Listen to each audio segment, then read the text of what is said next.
Thank you very much, Oyemi Ajayi, for that background report and for those questions that you have raised. And we have our guests in the studio who are going to prefer answers to some of those questions. First, let me introduce Dr. Abdulwasiu Fasasi. Is of the Department of Islamic Law, University of Abuja, now Yakubu Gowon University, Abuja. Dr. Fasasi, it's good to have you join us. It's a pleasure, great pleasure to be with you this morning. All right.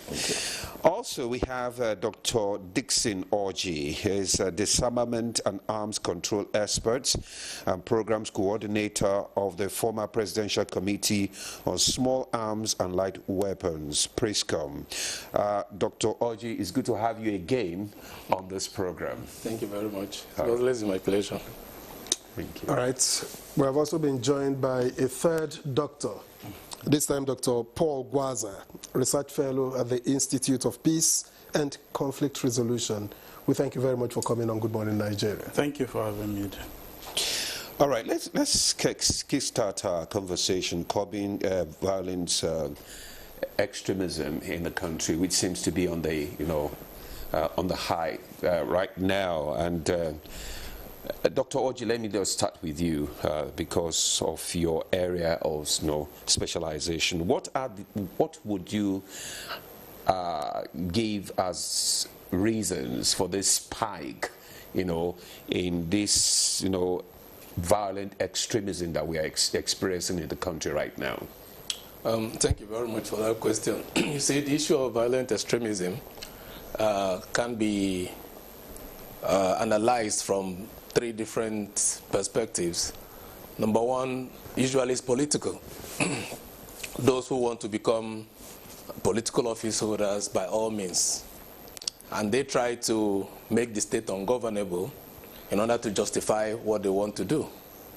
They are the ones who recruit young people, even bring in mercenaries, in order to ensure that there is violence, there is crisis, there is confusion and chaos everywhere, in order to sell themselves and become whatever they want to be. The other group is the group who see violence as a means of livelihood. They do these things because it helps them generate resources from some other extremist groups outside of the country. They are funded, they recruit people, and it becomes a source of livelihood for them. They enjoy what they are doing. And then there's another group who are there because of poverty, lack, and perceived marginalization, real or fake. And then you see that every of this group, the religious group, of course, there's but one thing that baffles me about the religious group is we all claim that we want to see God. We all claim that we are worshiping God. We all claim that our religion is presumably peaceful religion. And then we divert the religion into something else.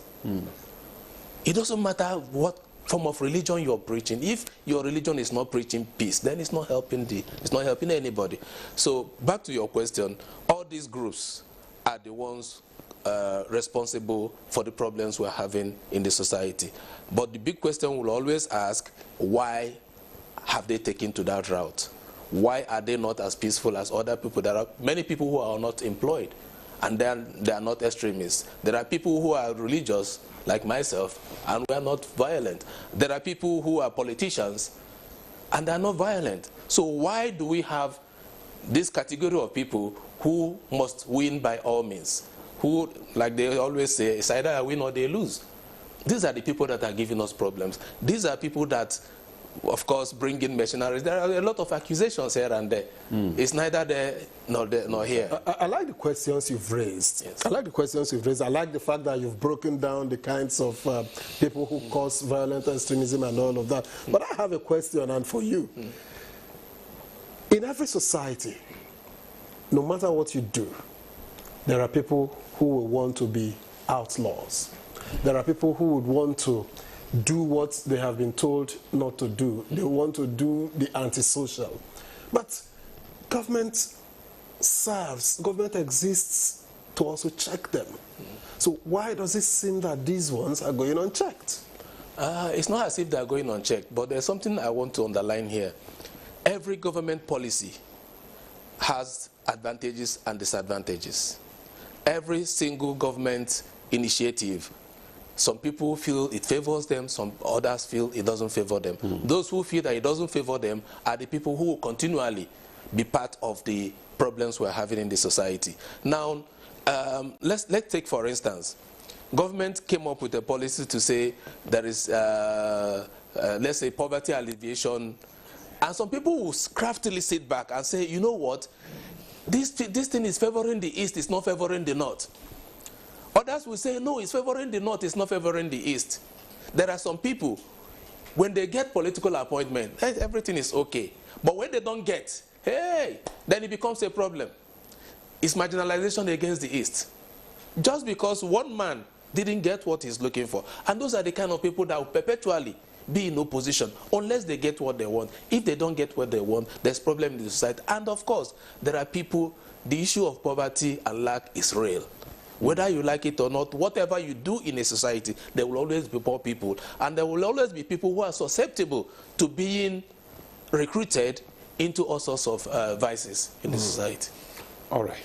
Thank you very much, Dr. Orji. Now, let's bring in Dr. Fasasi into this conversation. From what Dr. Orji has said, I mean, going by the religious perspective, you know, to this discussion now, and why people must go to the extreme, you know, in killing and forcing people that this is the way you must go. Let's look at this issue of this this Lakurawa, you know, sect that are really terrorizing people, especially in the north and north central now. And what do you think is responsible for this there? You know? Thank you so much. Yeah. Looking at issue of maintaining peace, tranquility as far as Islam is concerned, you know, Islam, that word Islam, is an Arabic word, which means peace. Peace with your creator, peace with your fellow human being. Prophet Muhammad, the messenger of Islam, is a symbol of peace in its own. Throughout the history of Islam, even where he was under persecution, rather than retaliating, because he knew fully well that Allah is on his side, yet he took the path of peace. Let me just mention our two historical things. Number one, at the propagation of Islam from the beginning, he was persecuted by his close people in Mecca. He can rise up and held bent and face them. Say, I was sent by God Almighty, nobody is superior to him. Yet he sought abode. If there was only flight initially before he went to Yathrib, now known as Medina. He went to Abyssinia, now in Ethiopia. So to seek abode for his people to be protected. When that place they couldn't get what they wanted, that's what led to only fly to Medina. On getting to Medina, when Islam was flourishing, all the battles that were fought by Prophet Muhammad were all defensive because the Meccans were not comfortable on the growth of Islam in Medina. So they felt one day this man can come and attack them. So rather than waiting for those future days, they arranged their army. The first battle was Battle of Badr. The Mecca at that time, they advanced 1,000 fully armed army. When the information came to Muhammad, he informed his people, this is what the news has come to us. What do we do? So among his companions, they suggested we shouldn't allow them to come and mob us in our homes in Medina because children, our wives will be victims of the war. Let's go out and defend ourselves. So they met at a place called Badr. On that event, Muslim army were poorly armed and they numbered 313 against 1,000. But as God will have it, they have the victory of the day. The Meccans were shocked. They couldn't conceive and contain the victory of the Muslim that day. So they planned for a bigger war, and that was Battle of Food. The same thing repeated itself. The armies of the Mecca were 3,000 in number, times 3 of the initial number. And that's one, Muslims were 1,000 in number. But certain things happened because some people did not took to instruction from Muhammad. Muslims were wounded, they were killed. About 72 Muslims were killed in that place. If you go to Mecca today, there's a place where mass burial was made for them, about 72. The uncle of Prophet Muhammad was involved in that one. So still, because their target was to assassinate Prophet Muhammad, when they realized that in future he was still living, they now planned another big attack. That was Battle of Khandak, the Battle of Trench. In that battle, one convert, newly convert, Salman al-Faris, he who participated in Persia-Byzantine War, came and made the suggestion that let's dig a ditch around the Medina because the Arabs were not used to that war strategy. So it was that war that now encapsulated the Meccans. After some years, Prophet prepared to go to Mecca, to Kaaba, to go and perform pilgrimage. The Meccan people thought he was coming to fight them. Said, no, I'm not coming to fight. So they declined. They didn't allow him and his people to enter Medina. They said, okay, now we're going to make a treaty, an agreement to ensure peace reign between the Muslim camp and the non-believers in the Mecca. Prophet said, no problem. So the terms of that treaty were absolutely not in favor of the Muslim. There are things that could generate a lot of controversy. For example, they said Prophet should go back that year. He will not come back until the following year. Some of his companions were not comfortable. He said, no, allow it for peace to reign. They said, if any of the Meccan people who is not a believer comes to the camp of Muhammad in Medina, they should send him back to Mecca. They shouldn't allow him to accept Islam. But if anybody from Medina comes to join the non-believers in Mecca, they will allow him. Such terms were allowed to flow. They said in the next 10 years there shouldn't be a war between us. But all the terms in that treaty were not favorable to the Muslim. Prophet said, sign it, my secretary. They signed it, but as Allah will have it, before the expiration of 1 year, the Meccan people breached the treaty. Prophet didn't look for them. It was a symbol of peace. So at the top of the entire propagation of Islam, you know what Allah said in the Quran? Allah said, Prophet Muhammad has been made as an exemplary model for all of you, not just in the manual of worship matters alone. Your interaction with people in the neighborhood, people in your community, abound your faith. Prophet met a lot of categories of people in Medina. Medina was not a component of Muslim alone. We have the Aus, we have the Khazraj, we have the atheists, we have people who are Christian, who are Jews. He managed them. He became an emperor. And there was peace, absolutely. So when you see people who are leading vanguard of trouble and trauma in the society, maybe they are doing something else, not Islam, that we inherited from Muhammad. And these are resulting because of ignorance. Many people got the wrong message of Islam because of ignorance. Some, they would take the conduct of an erring Muslim as the standard, as if that's what Muslim Islam instructs. For example, somebody may be called Sheikh, Maulana, or whatever.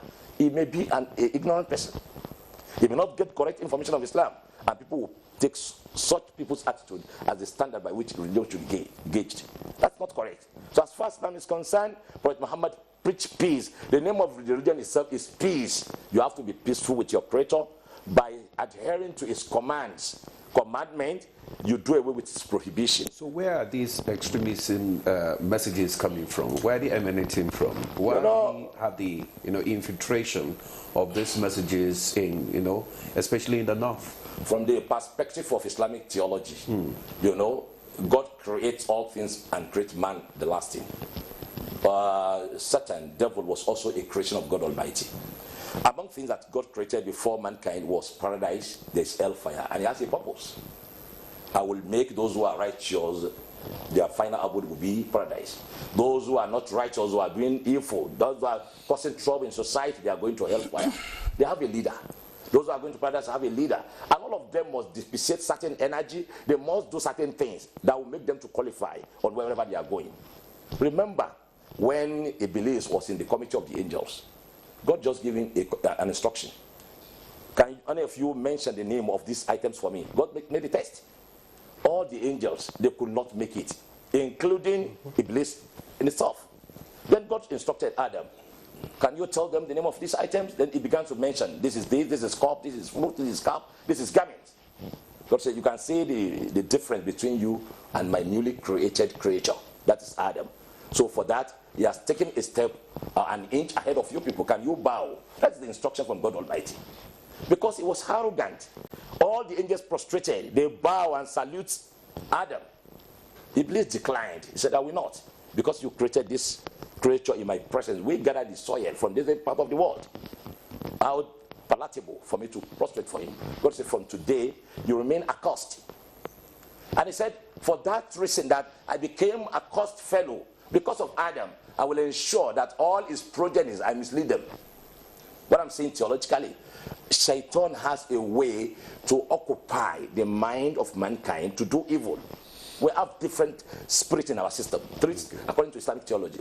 The spirit that commands righteousness, the spirit that commands evils. Once you allow the spirit that commands evils to overpower the one that commands righteousness, you belong to the camp of Shaitan. So there's element of spirituality in it. All right. Thank you. Thank you, Dr. Fasasi. Let me get to Dr. Gwaza. Now, from where you stand, what would you say really drives violent extremism? Would you say it is triggered by poverty or governance? Thank you very much. There are a couple of issues, and it's critical that we know the foundation so that we'll be able to provide practical solutions to it. Thank you, my colleagues that have provided both theological, and OJ has also provided structural input into the underlying issues that is breeding terrorism in Nigeria, or violent extremism, as it were. We know that violent extremism is when an individual or a group push their own ideological, political, or even social beliefs through the use of violence. Now we have to look at the context, geography of Nigeria society, right? Nigeria is situated, is sandwiched in between countries. Like, for instance, we have Benin Republic, Niger, we have Chad, we have Cameroon. Now, we cannot live in isolation as a country. So we must understand that in as much as no two things internally, there are other external factors that are coming. From research, both by the Institute for Peace and Conflict Resolution, by NTA and other research think tanks in the country, we have discovered that most of these elements are largely not Nigerians. Largely not Nigerians. But again, because the conflict, any society where conflict has protracted for a long period of time, it is a breeding ground for violent extremism, right? So we also know that Al-Qaeda, whether Al-Qaeda, the broader international Al-Qaeda, or we are talking of Al-Qaeda in the Islamic Maghreb, so they have taken root in the Sahel. The Sahel has become a place, virtually an ungoverned space, over a long period of time. And so because of the protracted nature of, for instance, Farmer-Hada conflict in Nigeria, we know that it has been a perennial issue before. You normally have it during a seasonal period of time, and then we also have a perennial period. It comes after 4 years in some instance. That's electoral and political conflict. It's not a total issue like that, but we normally have it after 4 years, or in some cases like in Plateau State, where elections, even local government elections, would take place, and then you have some semblance of violent conflicts with some coloration of religion in it. These incidences actually have served as a pull factor to violent extremism. So you see, then therefore, these people, and I think I have given an analogy, for instance, if you commit armed robbery, for instance, in say Niger, and you come out with 15,000 naira, be sure that if you commit armed robbery in Abuja or any city in Nigeria, your money will double, if not triple. What you come out after that expenditure will be almost like, let's say, in talking about in hundreds of thousands, if not millions. So Nigeria is a fertile ground. If you look at our neighboring society, not neighboring countries, poverty is all over the country. So in as much as there is this structural problem internally, there's also that fundamental structural problem around our nation. So while Dr. Oji has talked about poverty, the poverty largely is not internally. The poverty largely is regional, especially in the Sahel region. Now, if you do a study in Zamfara, you do a study in Maiduguri, in fact, you know when the Chibok girls were adopted, we know the route where they went. They were not coming inward, they were going outward. You go to Sokoto, the attackers will come in and then flee across the border, right? So there are fundamental issues of border poor, inadequate border management. There are issues also around data management. So we don't even know who and who. Even yesterday I was reflecting about if, for instance, you want to load data in your phone, obviously I cannot, you have to take permission before you load into another phone. What is wrong in ensuring that also if you go to buy fuel, you must also pass through the same thing, that we can't sell fuel for you until we are sure of your identity. So those are fundamentals. So I agree that there are governance issues, apart from the structural reality of poverty and unemployment. The numbers are increasing. We are creating universities. Almost every administration is creating a large number of universities. Previously, I had the Federal Ministry of Education talking about even there are colleges of education converted into universities. So this large number of graduates are pushed into the labor market, and increasingly the private sector is shrinking. There are no industries, or industries are not there. You know, we know of the Kaduna textile, and they are all gone, right? So there are no employment in the society. Right, this is all about government jobs, and the government too is getting saturated and inundated. And then we come to the security sector also. We know that the security sector also, their hands are tied. Why? Because the space is so wide. If you've ever traveled from here to Sokoto by road, you understand the geography of this country. You travel from here to Maiduguri, you know that I've traveled from here to Jamina, I've traveled from here to Sokoto by road. I've traveled from here to Ikom and even cross river. You travel from here to Lagos and even through Badagry. You understand that we are living in a very large space and we need technology. So the problems are so many.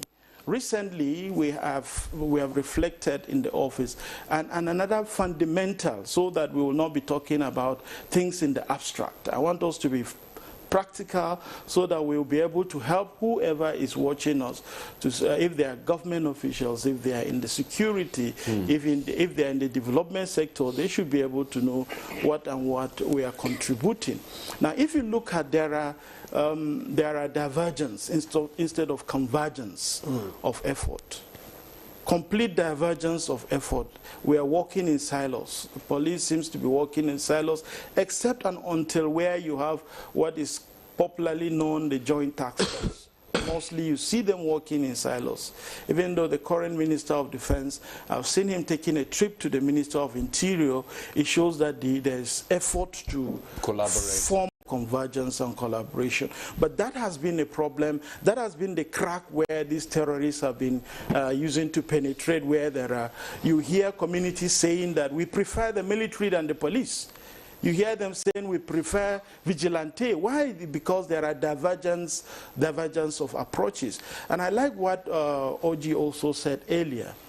You would discover that, and it happened during the past administration, where, for instance, the National Livestock Transformation Plan was conceived through the National Economic Council, but where governors are supposed to be there, right? But then some state governors went and enacted the anti-open grazing laws.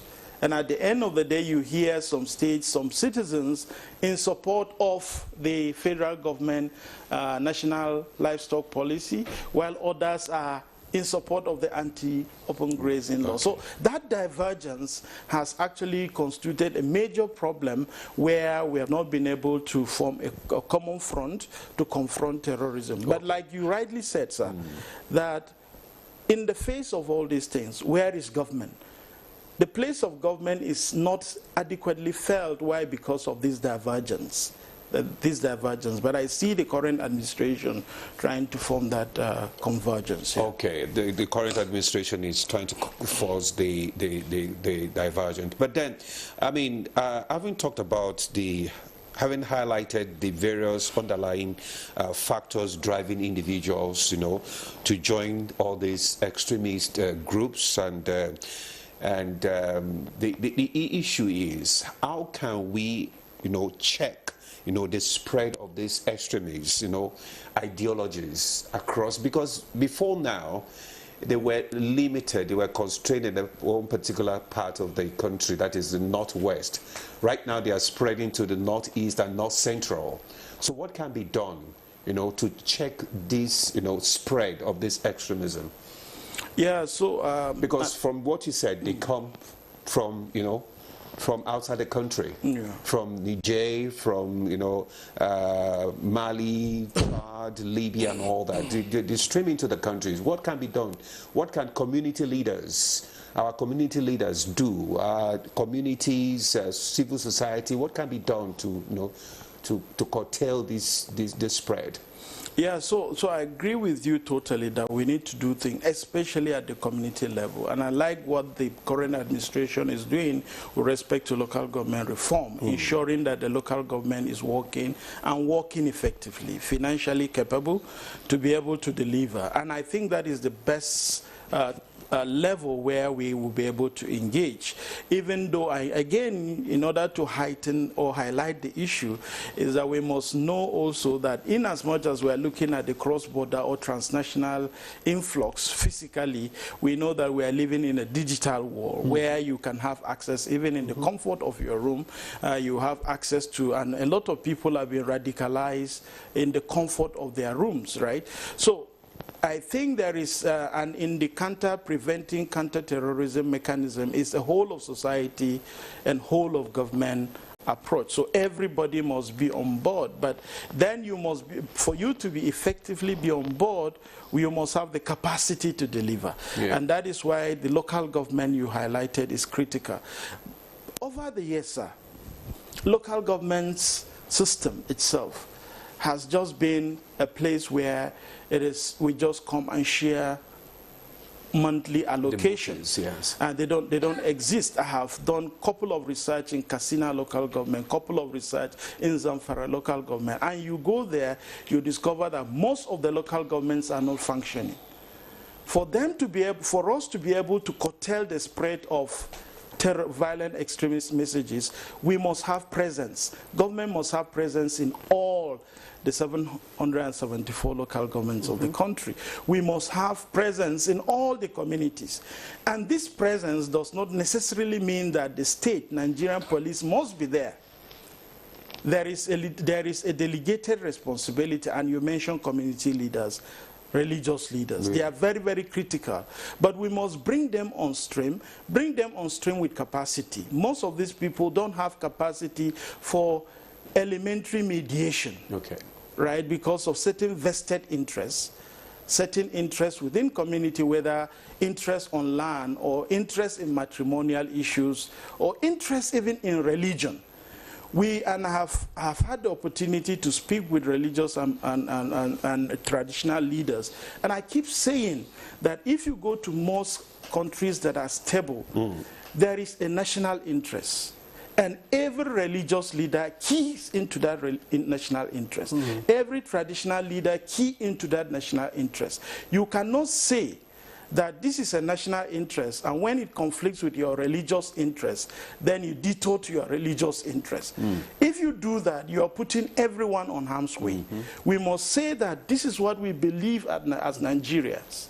We believe in democracy. We believe in the culture of peace. We believe in understanding. We believe in togetherness. And whether you are a pagan, whether you are a Christian, whether you are a Muslim, we tour that path and say that we are pursuing a national interest. And you see, sir, the radicalization effort that is on stream, we must move it away from concentrating on religion and put it to concentrate on national interests. What are the values in the Constitution? These values, in fact, if you study the values in our constitution, they are not contrary to what Islam or Christianity is preaching. But so we need to propagate these national values. They are platforms for bringing us together. Unlike if you say you go and say, I'm a Christian and I preach values. If I preach those values, naturally the Muslim will want to say, no, you're trying to convert me. Or if you're a Muslim, you're propagating certain values as basis for national cohesion, you will discover that the Christians will say, no, you're trying to Islamize the country. We must respect what unites us. And what unites us is national values in the Constitution. All right. Thank you. Thank you very much. Let me take my question. In fact, following from all that you have said, Dr. Fasasi, I would like to understand, why do extremist ideologies appear to appeal to some youths? Like I mentioned earlier, the bedrock and the foundation of Islam is knowledge. You must possess adequate knowledge. Because to some people, what is Islam is about the 5 daily prayers. When fasting comes, you observe fasting. Islam is beyond that. It's a life. From your birth to your grave, everything is regulated. Even beyond your grave, the property you acquired after your death, there are ordained ways by which it should be shared. Nothing, absolutely. There's no regulation about human life as far as Islam is concerned. But ask most Muslims out there, ask them in the beginning, what is Islam? How many people can respond adequately what Islam represents? Ask them, who is Muhammad? That many people carry axe, they carry gun, they are fighting because of Muhammad. Ask them, who is that Muhammad? Within the fold of the Muslims, you see some even condemning some of the companions who were symbol of peace and tranquility, like Abu Bakr. Ask them, what do they know about Abu Bakr? These are people who have earned integrity before even the call to prophethood of Muhammad. He was known as a trustworthy fellow. He was called Al-Amin in the whole of Arabian Peninsula and the Mecca. He was known with integrity. But when people have no knowledge, when people are being embattled with ignorance, you have opened gate for all sorts of calamities to creep in. Ignorance is a deep problem that causes this among the youths.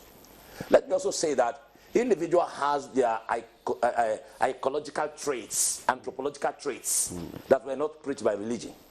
Let me give you an example. I read some books produced by Aisha Lim trying to define logic and reality. Kano people are volatile. Kano people are predominantly Muslim.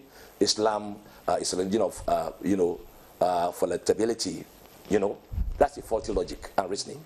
What I'm saying is that across the world, people have peculiar character in their own area, which are not the preach of the religion they subscribe to. In the Yoruba community, you have the Muslims, you have the Christians, you have the pagans, you have the atheists, and the rest of them. They have peculiar character that is devoid of whichever religious group they belong. So that ecological and anthropological traits is one of the factors that dictate what certain people will do at certain time or period of time, which is not the preach of the religion they subscribe to. And I want to say that the only bailout to all these problems is that people should go back. The Prophet said, "Talabul ilm farido."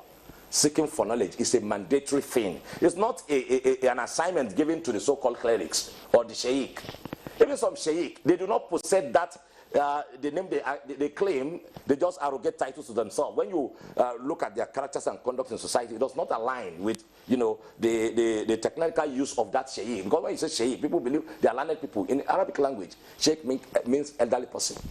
But these religious leaders do have a role to play in countering the dangerous narrative. Definitely. In the course of their training, in the course of their preachings, let me tell you that some of the centers by which people impart Arabic and Islamic knowledge is called madrasa. We have some people by their own nature, not the dictate of religion, that they are radical in nature. So if a radical teacher teaches students, such students have probability of becoming radical graduates in the event, in the eventuality. So they will have radical mentality. They have that radical mentality at the end of the day. Okay. All right. Thank you very much. So they also have responsibility in the course of their preaching Friday's sermon to showcase exactly what Islam represents. The Prophet said, "Man kana yu'minu billahi wal akhir falyukrim jarahu." Whoever believes in Allah and they want to meet God with comfort on the day of resurrection, he should give honor to his neighbor. That's about faith. He didn't say give honor to your Muslim neighbor. Neighbors across board.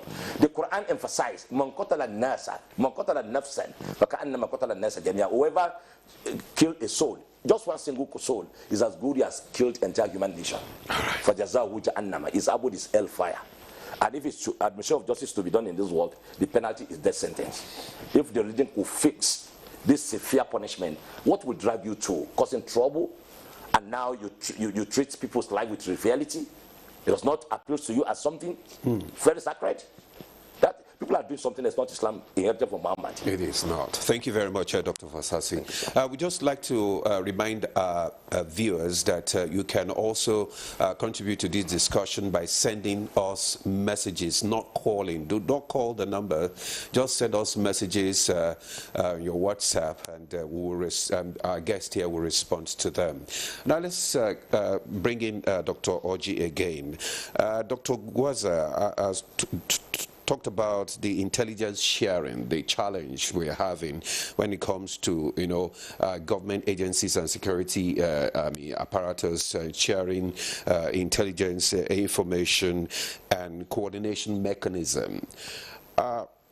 What do you think the regional and international partners can do to support, in this fight, in tackling all these, extremists? What can be done? All right. Yes. Thank you. Thank you very much. You see, I have a problem sometimes with all the international treaties, conventions, and all that. When these things are done and are not implemented, it becomes a problem. For instance, we keep saying that we have moved from ECOWAS of states to ECOWAS of people. And people can move freely within ECOWAS as members of ECOWAS, not as states now, but as individuals. You have your passport, you have everything, you can move around. And then we have the ECOWAS Convention, for instance, on small arms. We have the ECOWAS Convention, Protocol on Free Movement. We have the ECOWAS, that good governance and all that. Now, the problem is, how has ECOWAS assisted member states to implement these conventions and these protocols? We have the United Nations Protocol or the United Nations Program of Action on Small Arms and all that. We have this, we have that, we have the Arms Trade Treaty. How has those international bodies assisted nations, states, to implement those regimes? Now, because it's not about signing, it's not about agreeing, but about implementation. Just like Paul said, there are fundamental issues. If you don't tackle those fundamental issues, then you're going to get it wrong. Let's say in Nigeria, for instance, as a member of ECOWAS, we're talking about insecurity, we're talking about extremism, and we are talking about free movement of persons. And if this free movement of persons are not checked, if we don't know who is coming in, if we don't know where they are going to, extremists also move around. Pastoralists also move around. Religious extremists also move around. So if you say people can move freely, which I agree, it's in the, our problem is we like to copy. When we copy what is happening there, we don't implement. One example, the moment you enter Schengen states and submit your passport, it is stamped at the point of entry. You can go to all the 21 states, nobody will bother you. It's only when you exiting again that they will stamp your passport. But they already know every movement you're making within the Schengen country, because it's an arrangement. Do we have such arrangements here in ECOWAS? Can we say that as people are moving freely, we know who is moving, where he's going to, what he's doing? Can we really say that when people are crossing borders with goods and services, that we're able to check what they are coming in with? Because the primary tool of extremists, the primary tool is weapons. If they don't have firearms, they can, all of us can accost them on the streets. But because they have firearms, you are afraid of accosting them. So when they are moving under the ECOWAS Protocol of Free Movement, do we know who is moving and what they are moving with? When they are moving under the United Nations humanitarian what, do we know who they are, what they are doing under? So it is important. And let me say something here. There is something about protocols and conventions and all that. When these protocols and conventions and treaties are signed, members of parliament are hardly involved. So the process of domesticating those laws in our national, to become a part of our national law, becomes a problem because they are not even aware. And then, because it's a foreign affairs thing, they do what they have to do, and then they come back and we don't have bedrock, we don't have information about our parliamentarians to even domesticate these things. And then come back to your earlier comment about interagency collaboration and how they will do their work. You see, a former DG of one of these intelligence agencies said something. He said security agencies are like goalkeepers. You can save 100 shots in one match, but the only one you let in could be the decider for the game. So security agencies may do whatever they do.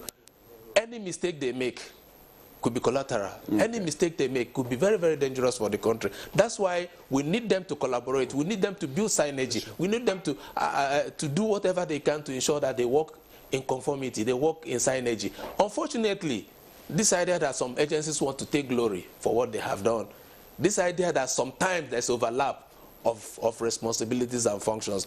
And please permit me to say something before it runs out of my mind. You know, we're trying to proffer solutions to some of these problems. Go ahead. You know, the reason I keep talking about political processes is that this is the bedrock where we select our leaders. Unfortunately, government offices have become the only industry in Nigeria. We used to say the biggest industry. It has become the only industry in Nigeria where a parliamentarian, for instance, makes as much as 300 to 500 million annually as part of his allowances and salaries. That's translating to almost 1 million naira every day. So it makes it very attractive. Everybody wants to be part of the political class, by all means possible. And in doing that, what do? They try to recruit young people and arm them, in many cases, to help them win elections. Election become do or die affair. And you know, another thing is, when we talk about poverty, we're also talking about unemployment. A youth that is gainfully employed will hardly be susceptible to being recruited as an extremist. But a youth that is walking the street, has no job, if you offer him some allowances, some small money, he would do. As a matter of fact, when we did some research, we discovered that in some of these groups, their followers don't even know what they are fighting for. Their followers don't even know what the issues are. But the important thing is that they wake up every morning, they have people they can run to. They wake up every morning, they have a place they can go, and you offer them something to eat. They wake up every day, and if they do certain kind of jobs, they come back and you put something in their pocket. So they're happy to join. They don't even understand what the issues are.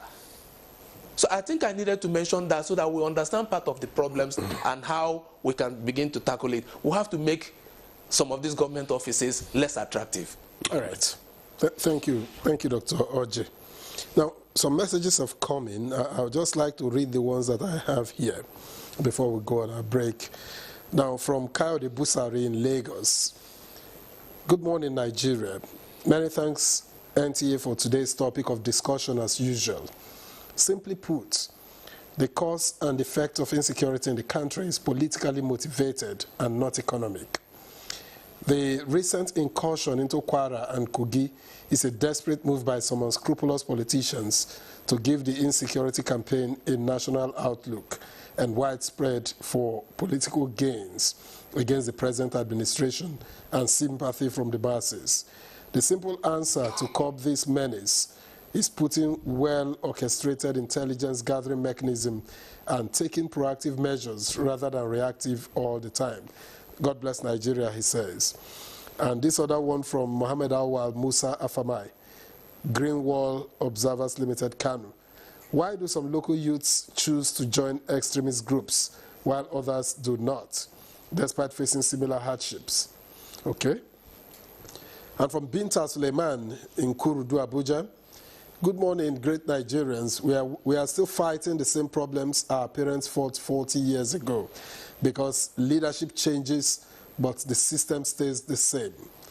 All right. And finally from me here, from ACG James Bassi, retired in Abuja. He said, God bless Dr. Paul Gwaza for his postulations. Nigeria has been under siege for years now.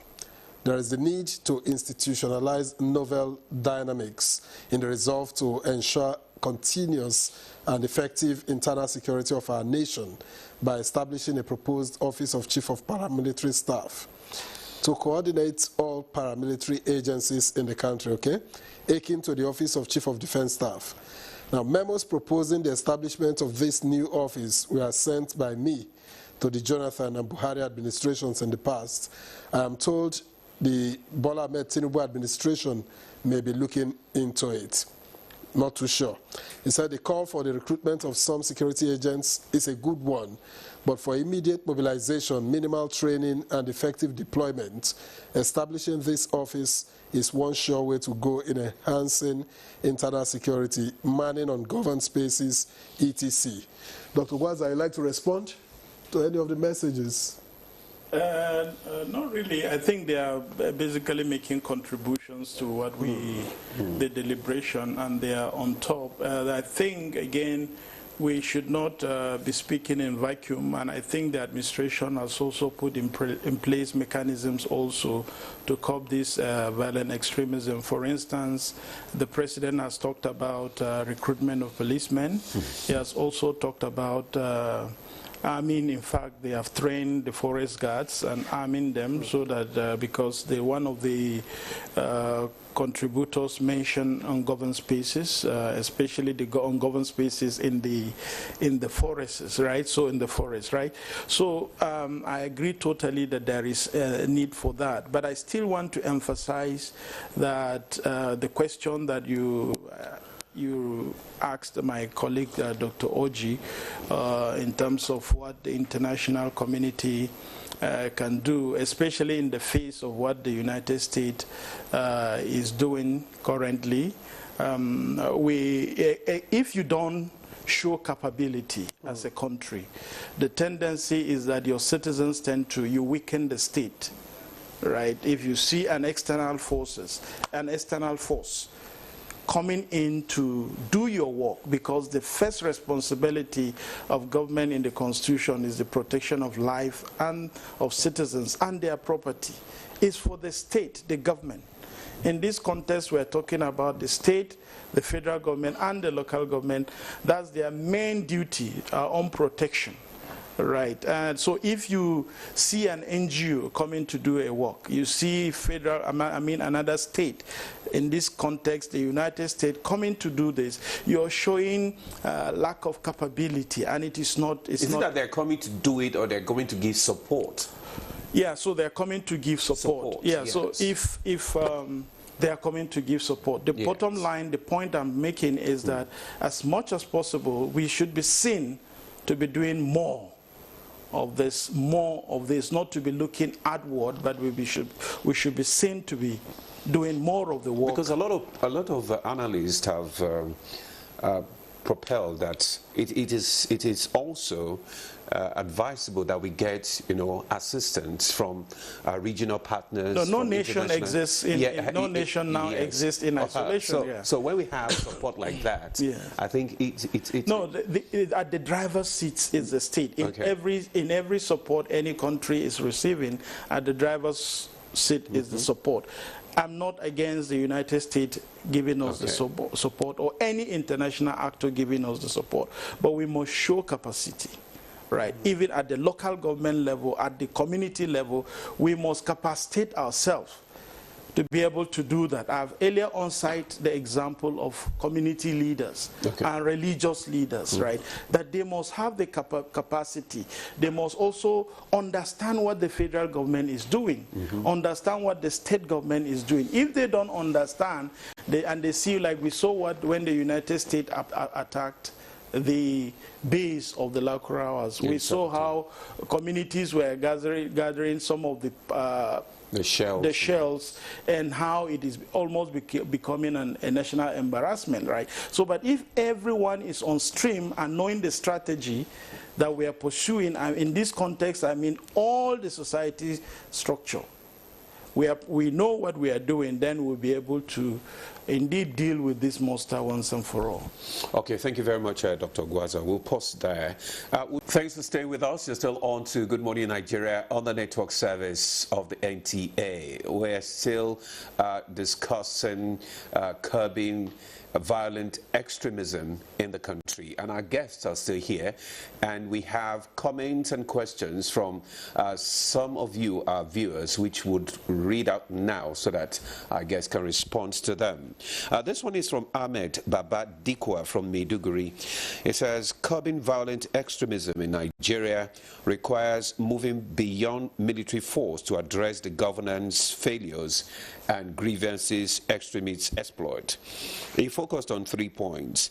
He said, first, invest in education, infrastructure, and climate adaptation in neglected regions like the Northeast, reform security forces into community protective, rights respective institutions, and scale up de-radicalization programs tied to real economic integration.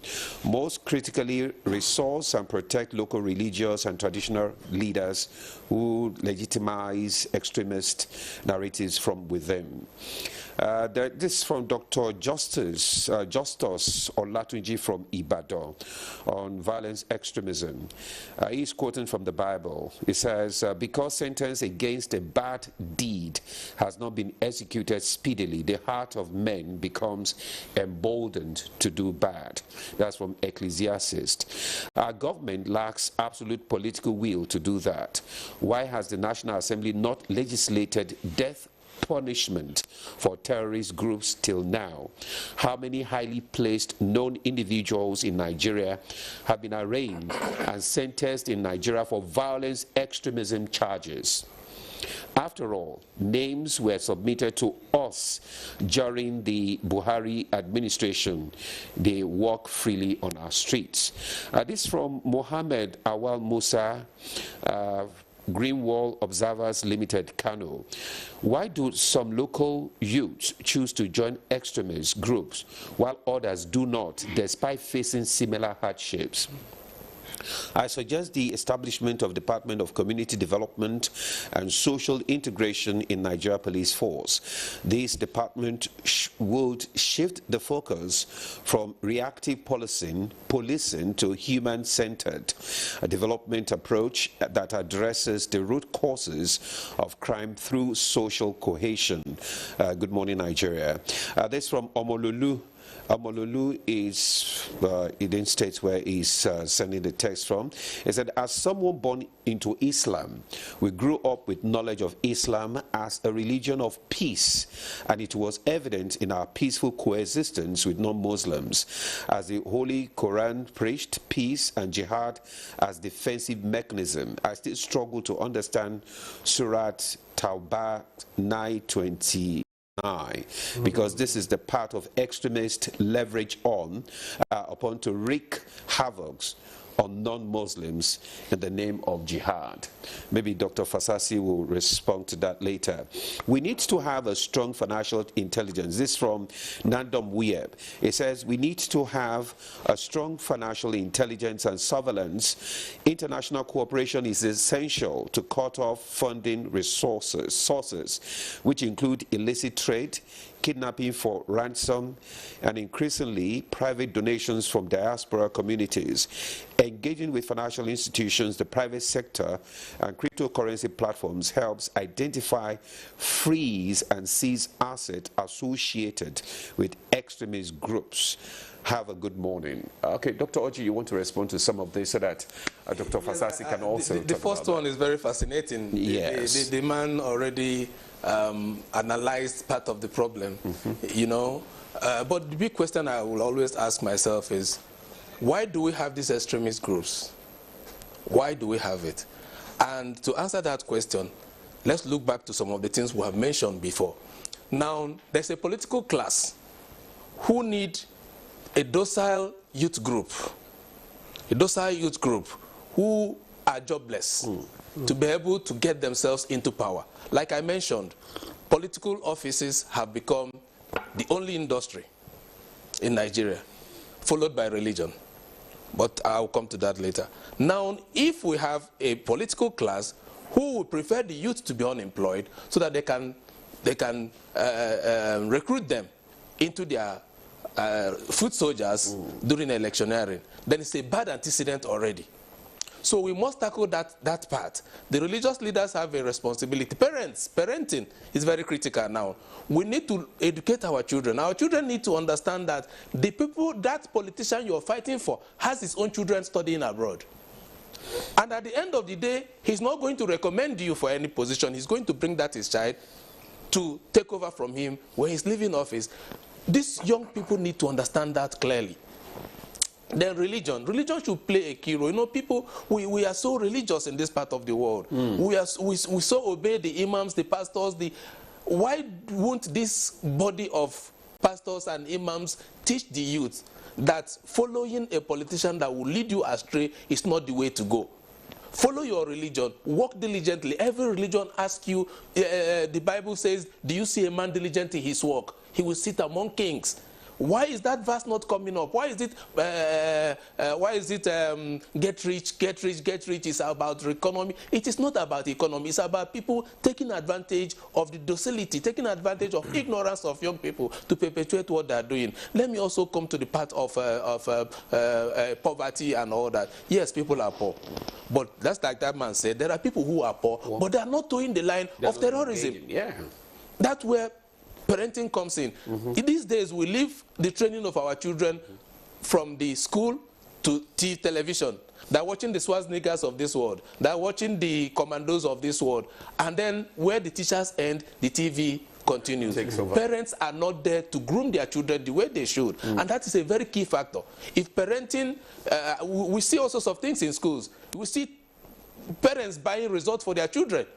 We see parents going to fight teachers because of their children. Those days, you don't do that. When I schooled, my father received my result before me.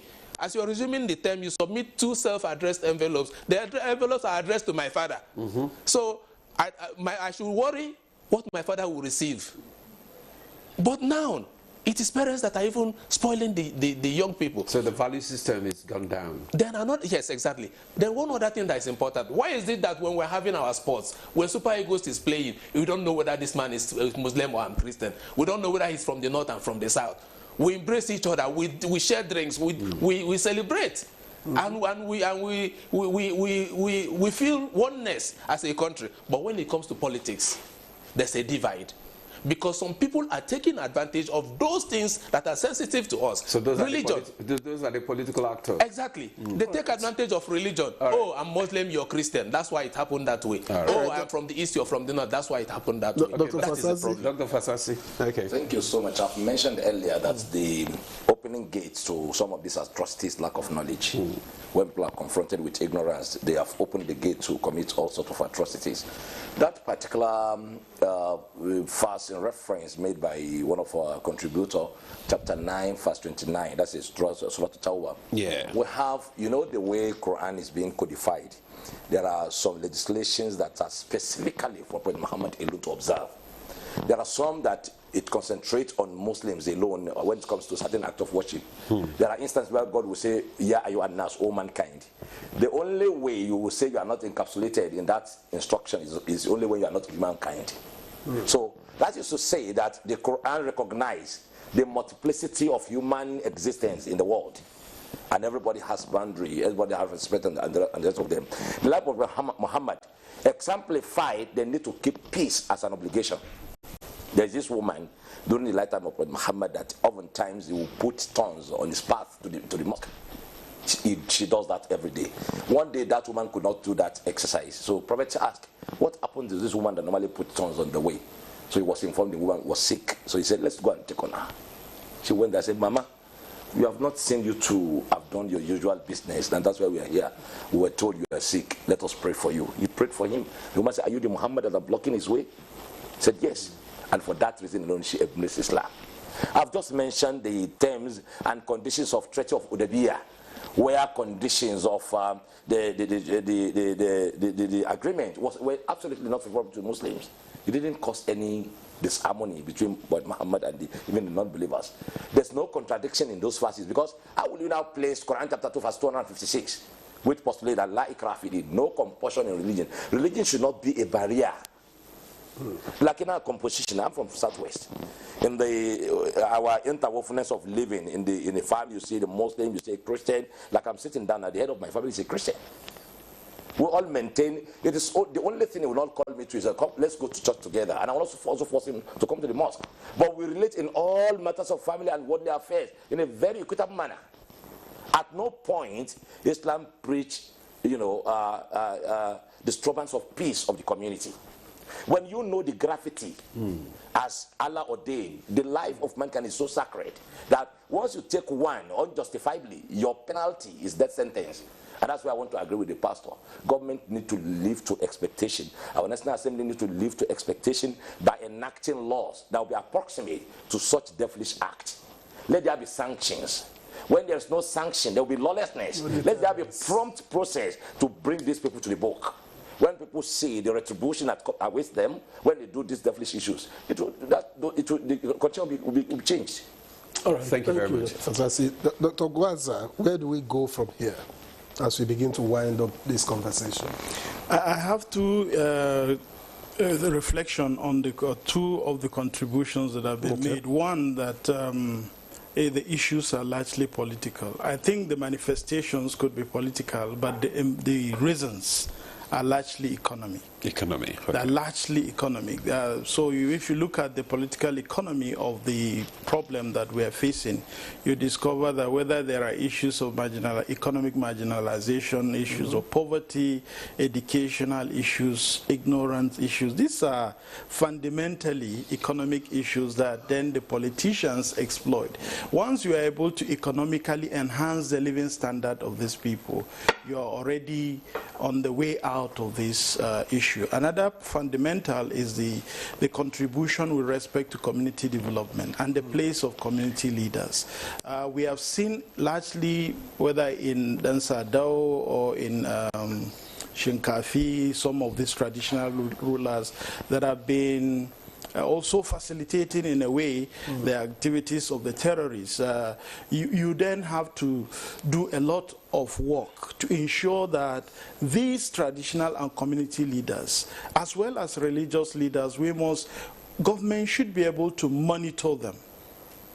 Over the years, there had been recommendations on even censor board on religious preaching. I think there was a term in Kaduna where you censor, you follow their messages. What are they saying?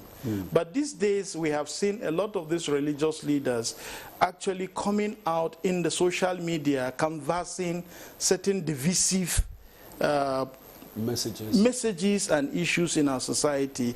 And again, that's where my brother Fasel said that there is need for the government to be able to ensure that once you are caught off doing such things, you are punished, and the punish is appropriate. Right, we must do that.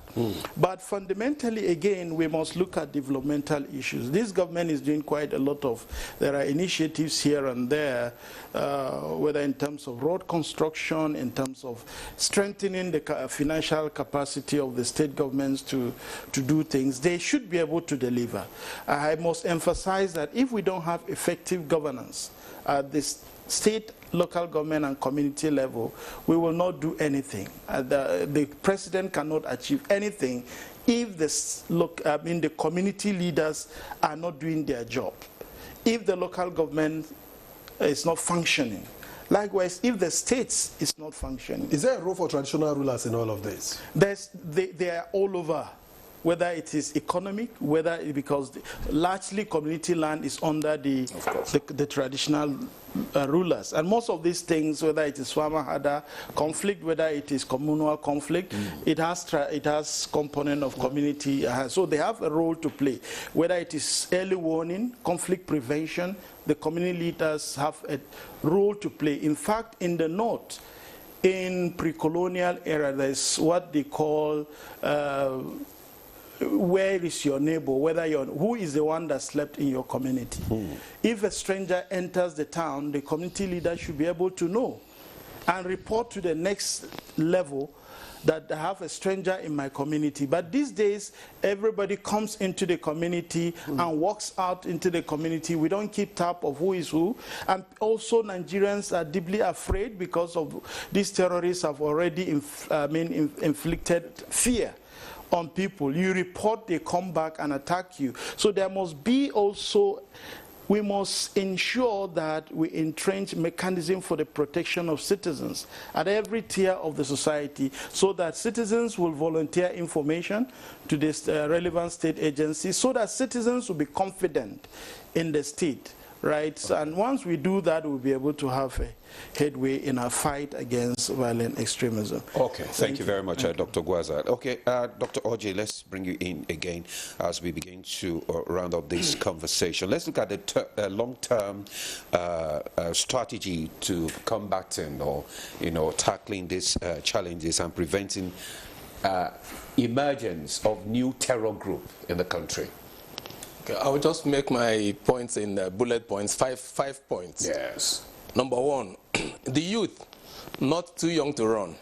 It's time for them to realize that they can also occupy those positions. Instead of working as political thugs, it's time for them to come together. Do not be part of political thuggery. Let those politicians bring their children to be part of it if you must follow them. Number two, it is time for us to have stringent measures, like my colleagues already profiled. Stringent measures. Once somebody is found guilty of some of these things we are talking about, then these measures should take place without minding who is involved. The problem is some of these people we are talking about are part of the problem. And because of that, foot dragging about some of these issues we are mentioning. Number three, the issue of unemployment is real. Young people are susceptible to being, I keep saying it, being recruited into these groups because they don't have the means of livelihood. Yes, there are people who can control themselves, especially based on parenting, but there are others who cannot. Fourth is our security agencies. Our security agencies are very unique. I don't like it when people say they're not doing anything. If you say they're not doing enough, I will agree. But when you say they're not doing anything, imagine all of them pull out of the streets. So in the long term, we keep saying it, Nigeria is a big country. We need technology. Like we keep saying, if all our security agencies, including the law enforcement agencies and the paramilitary, if they're holding their hands together, they cannot cover the geographical location called Nigeria. They can't even cover half. They can't even cover half if they're holding their hands together. So we need technology to man our borders. We have over 1,500 kilometer open borders in northern Nigeria alone.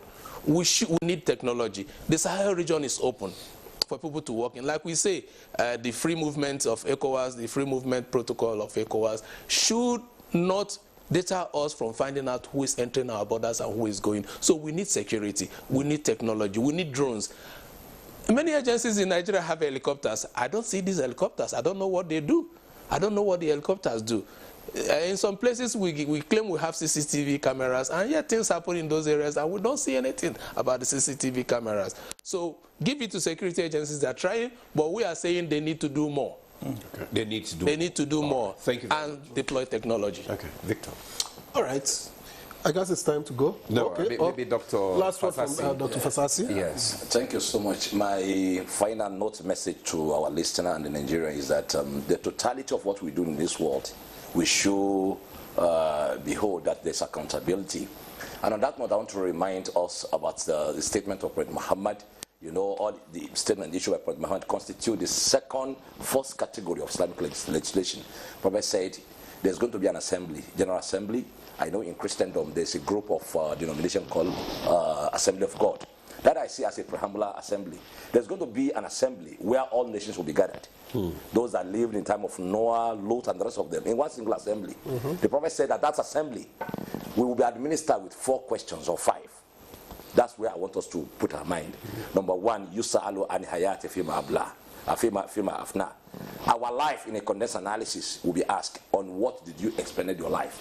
If somebody died today, they will say, oh, a righteous person has died, without mentioning to 1, 2, 3 what he has done in life. In one word sentence, they will summarize it. So in the summary, they will ask us, how did you spend your life?